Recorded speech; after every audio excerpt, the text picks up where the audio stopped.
Many thanks for joining us again on the newsroom. The National Industrial Court of Nigeria has ordered the Academic Staff Union of Universities ASUU to call off its ongoing nationwide strike. James Igwe counseled to the government praised the court for an interlocutory injunction restraining ASUU from taking further steps as regards the strike, pending the determination of the substantive suit currently in court.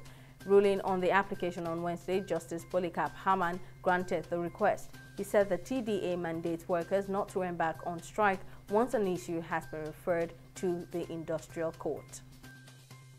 Educational development has been halted, particularly in public universities in Nigeria, which ought not to be, because when that fundamental pillar on which development rests is halted for 7 months, it means the entire economic, the entire social development is also halted, which ought not to be. So what the court did was to agree with us that an interlocutory injunction has to be granted against the Academic Staff Union of Universities, their agents, privies, or whatever name they are described, from continuing with the strike pending the hearing and determination of the substantive suit. That's in accordance with rule of law.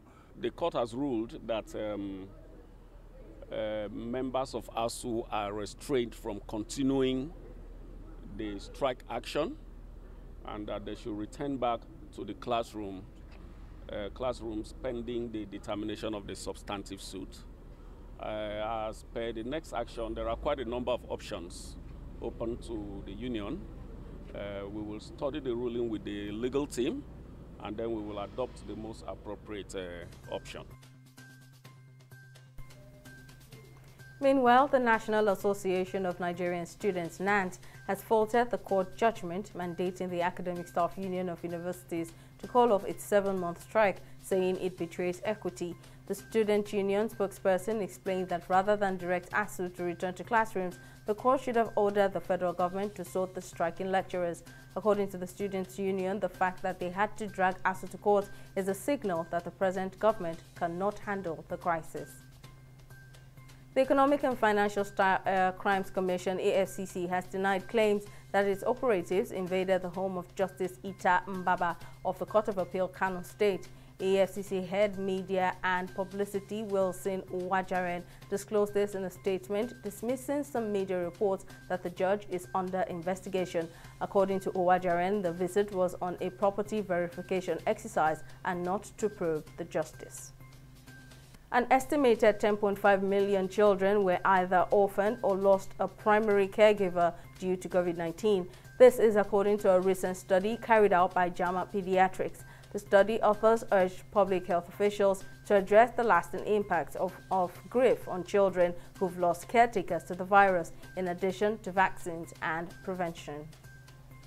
In business, the Group Executive Director upstream of the Nigerian National Petroleum Company Limited, Adokie Tombomieye, has disclosed that 60% of Nigeria's oil demand will be impacted as a result of energy transition. Tombomieye made this known at the 2022 annual conference of the Association of Professional Women Engineers held in Abuja. According to him, the aggressive move towards a carbon zero emission will boost the ability of Nigerian oil and gas companies to attract funding for their multi-billion-dollar gas projects. Russian President Vladimir Putin says he is not bluffing when he said he was ready to use nuclear weapons to defend his country. In a televised pre-recorded address to the nation, Putin accused the United States, the European Union and Britain of encouraging Ukraine to push military operations into Russia and in the biggest escalation of the Ukraine war since Moscow's February 24 invasion. According to him, Russia needs to support those in Ukraine who want to determine their future. South Africa is set to present a bid to stake the 2027 FIFA Women's World Cup, hoping to bring the event to Africa for the first time. South Africa was the first and so far the only country on the continent to host the Men's World Cup in 2010.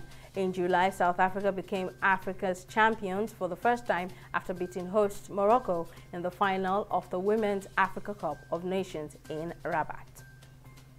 Well, that is on the newsroom. Many thanks for staying with us. I'm Simisola Adigun.